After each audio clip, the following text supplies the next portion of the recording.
वचनामृतनामावली। ॐ अखण्डवृत्तिबोधकाय नमः। ॐ त्रिविधवैराग्योपदेशकाय नमः। ॐ लीलास्मरणबोधकाय नमः। ॐ ईर्ष्यात्यागविधात्रे नमः। ॐ ध्यानाग्रहप्रकाशकाय नमः। ॐ विवेकवृद्धिकारकाय नमः। ॐ अन्वयव्यतिरेकप्रकाशकाय नमः। ॐ सेवावृत्तिविधात्रे नमः। ॐ प्रत्यक्षपूर्णकामप्रकाशकाय नमः। ॐ कृतज्ञस्वरूपभासकाय नमः। ॐ एकान्तिकभक्तनिरूपकाय नमः। ॐ तत्त्वलक्षणबोधकाय नमः। ॐ सृष्त्युत्पत्तिनिरूपकाय नमः। ॐ अन्त्यगतिप्रकाशकाय नमः। ॐ ध्यानश्रद्धाप्रकाशकाय नमः। ॐ विवेकिभक्तबोधकाय नमः। ॐ कुसङ्गत्यागबोधकाय नमः। ॐ पञ्चविषयखण्डकाय नमः। ॐ गुणापेक्षाप्रकाशकाय नमः। ॐ अज्ञानिस्वरूपदर्शकाय नमः। ॐ एकान्तिकधर्मवर्णनाय नमः। ॐ सस्मृतिगानभासकाय नमः। ॐ भगवत्स्थितिदर्शकाय नमः। ॐ ज्ञानस्थितिनिरूपकाय नमः। ॐ समाधिविघ्नवारिणे नमः। ॐ रसिकभक्तबोधकाय नमः। ॐ सत्सङ्गनिवासाय नमः। ॐ सत्सङ्गक्षयवृत्तिप्रकाशकाय नमः। ॐ प्रारब्धादिनिरूपकाय नमः। ॐ सङ्कल्पदंशभासकाय नमः। ॐ निश्चयमहत्त्वबोधकाय नमः। ॐ मूर्तिविरामदर्शकाय नमः। ॐ त्रिविधाश्रयबोधकाय नमः। ॐ मायाकर्षणभासकाय नमः। ॐ कल्याणविघ्ननिवारकाय नमः। ॐ सत्यागिप्रतिपादकाय नमः। ॐ जन्मगोत्रासक्तिनिषेधकाय नमः।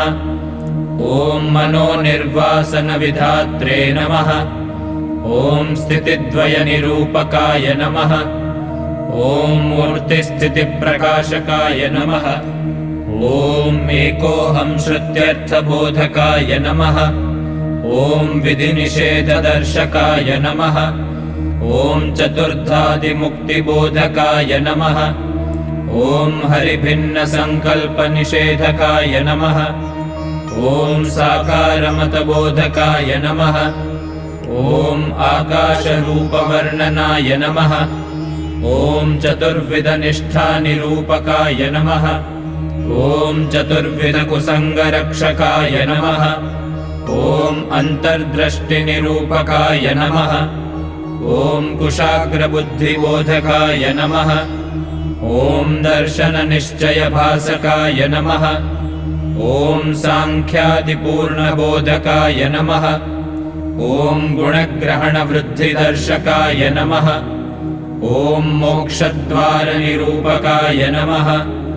ॐ भजनादिबाधदर्शकाय नमः। ॐ निर्मानित्वविधात्रे नमः।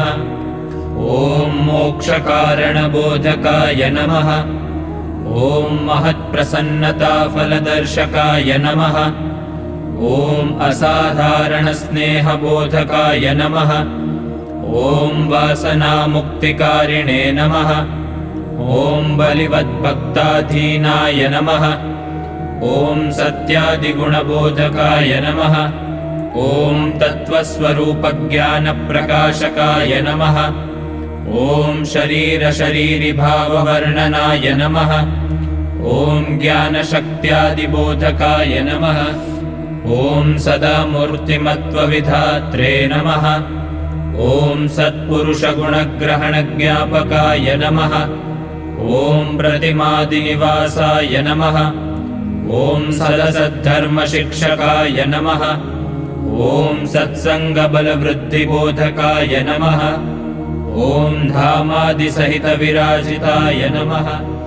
ॐ चरित्रगानदर्शकाय नमः। ॐ कामजयनिरूपकाय नमः।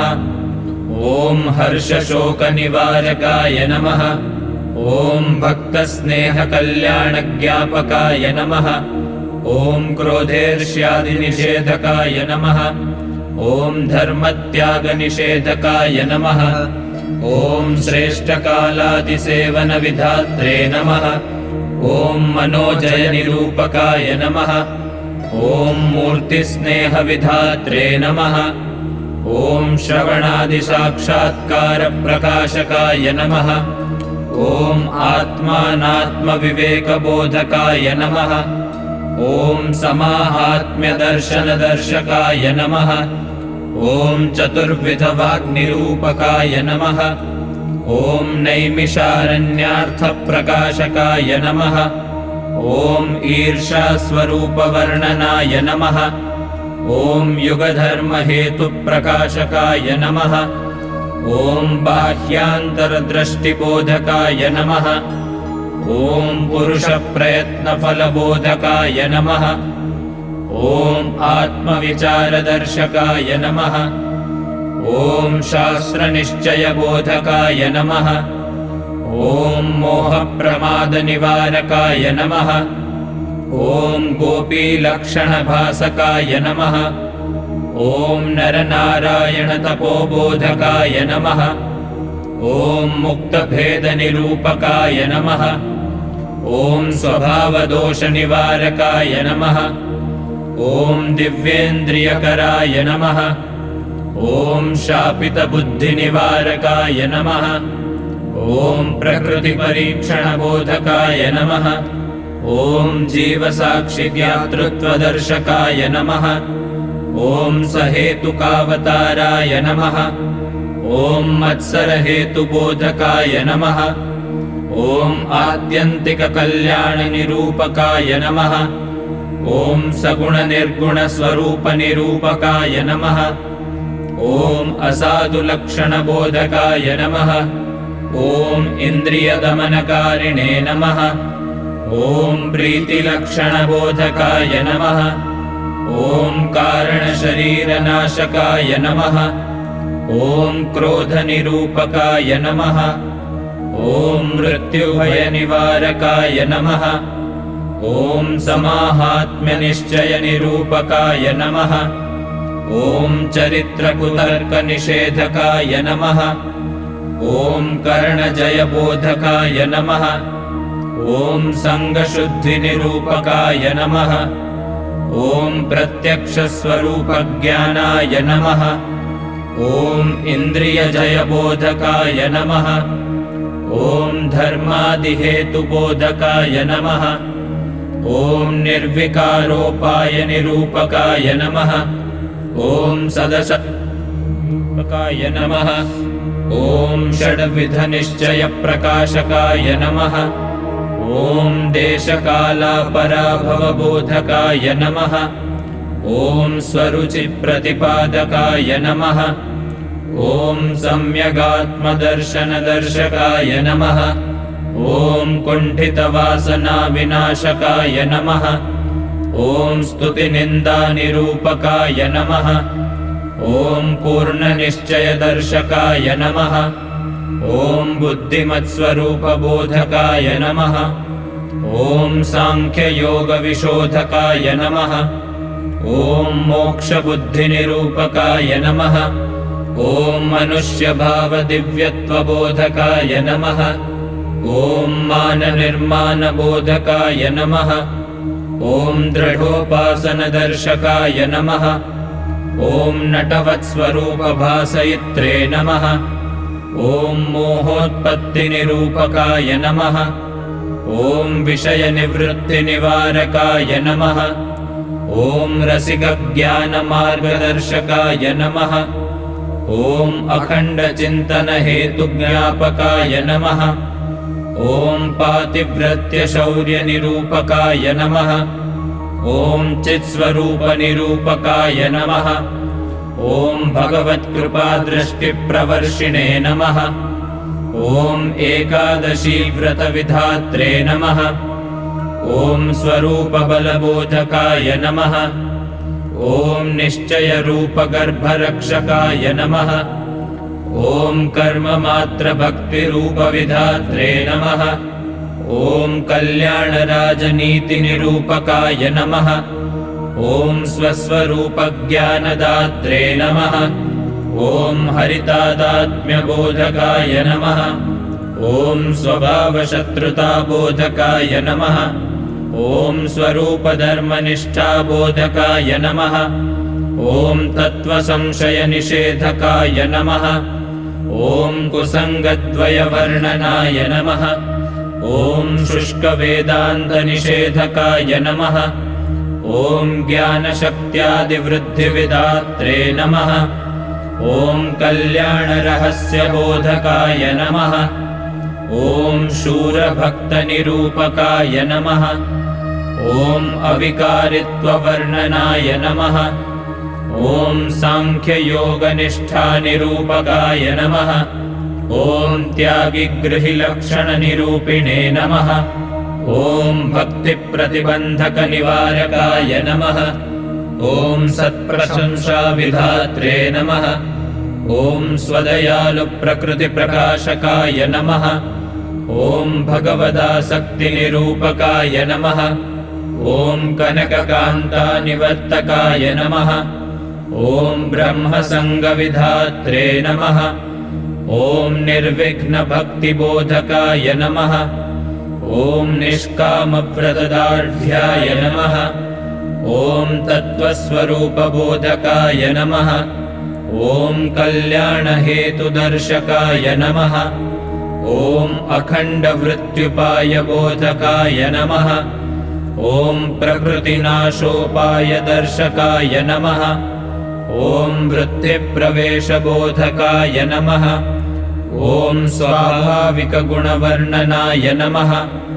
ॐ द्रोहनिवारकदण्डवत्शिक्षकाय नमः। ॐ मानरहितसेवाबोधकाय नमः। ॐ अक्षरभेदवर्णनाय नमः।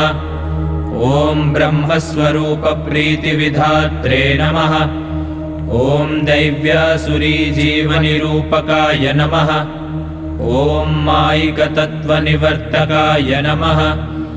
ॐ एकान्तिकधर्मपतनबोधकाय नमः। ॐ विषयभोगनिवर्तकाय नमः।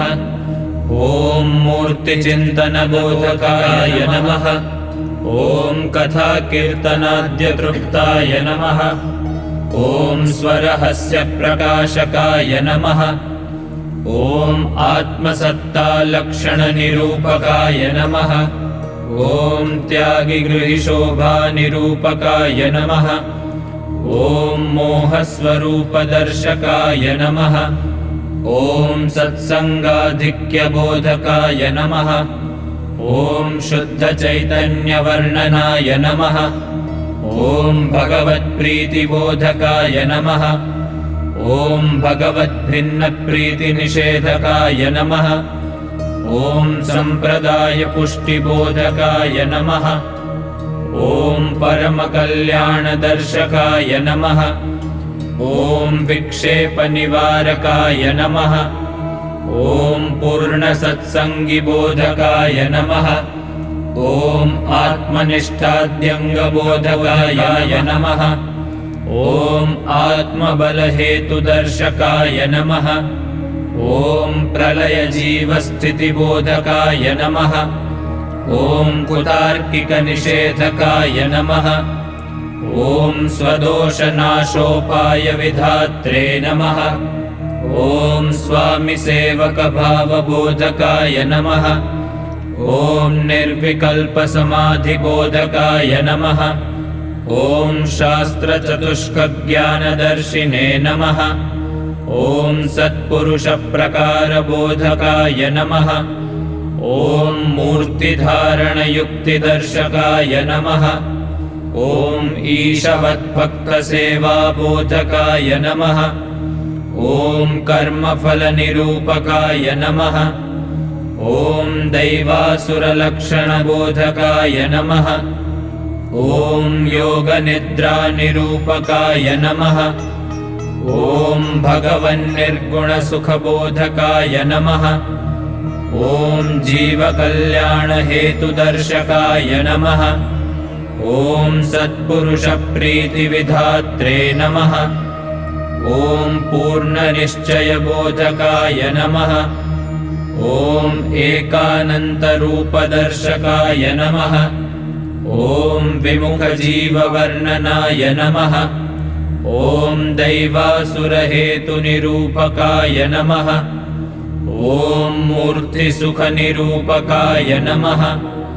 ॐ जितेन्द्रियपुरुषनिरूपकाय नमः। ॐ सम्प्रदायरीत्यादिबोधकाय नमः। ॐ भक्तलक्षणबोधकाय नमः। ॐ निर्विकारिताबोधकाय नमः। ॐ ध्यानविधिप्रकाशकाय नमः। ॐ ब्रह्मरूपभक्तिविधात्रे नमः।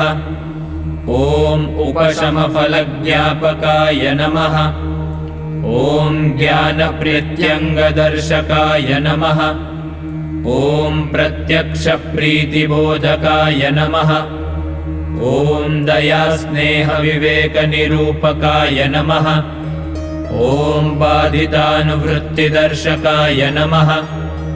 ॐ निर्विघ्नभक्तिदर्शकाय नमः। ॐ जीवमनोमैत्रिज्ञापकाय नमः। ॐ भक्तात्मबुद्धिबोधकाय नमः। ॐ सदासुखोपायनिरूपकाय नमः। ॐ अन्तर्जागृतिदर्शकाय नमः। ॐ प्रलयसर्वनाशबोधकाय नमः। ॐ गुणग्रहणबोधकाय नमः। ॐ मानद्रोहादिखण्डकाय नमः। ॐ एकान्तिकधर्मरक्षकाय नमः। ॐ सारासारविवेकदर्शकाय नमः। ॐ भक्त्यङ्गप्रतिपादकाय नमः। ॐ पातिव्रत्यवत्प्रीतिप्रकाशकाय नमः। ॐ भरताख्यानबोधकाय नमः। ॐ जीर्णवासनावर्णनाय नमः। ॐ त्यागिकुलक्षणखण्डकाय नमः। ॐ स्वभावस्वरूपबोधकाय नमः। ॐ भक्तिधर्मतुल्यत्वज्ञापकाय नमः।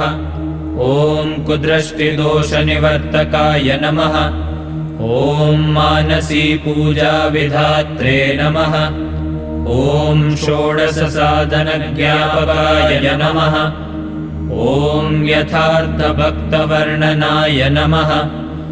ॐ सेव्यसत्पुरुषनिरूपकाय नमः। ॐ स्वभावत्यागबोधकाय नमः। ॐ पतनहेतुबोधकाय नमः। ॐ निर्विघ्नत्यागवर्णनाय नमः। ॐ पञ्चानुसन्धाननिरूपकाय नमः। ॐ मूर्त्यैकत्वनिरूपकाय नमः। ॐ माहात्म्यमिषपापनिषेधकाय नमः। ॐ भक्तिविघ्ननिवारकाय नमः। ॐ भगवद्वासनाज्ञापकाय नमः। ॐ भक्तद्रोहनिषेधकाय नमः। ॐ कल्याणसाधनज्ञापकाय नमः। ॐ भगवत्सुखानुभूतिवर्णनाय नमः। ॐ सदासुखहेतुनिरूपकाय नमः। ॐ आत्मपरमात्मवेगविधात्रे नमः। इति श्रीहरिकृष्णमहाराजकृपया दासानुदासगोपालभक्तप्रणीता वचनामृतनामावली सम्पूर्णा।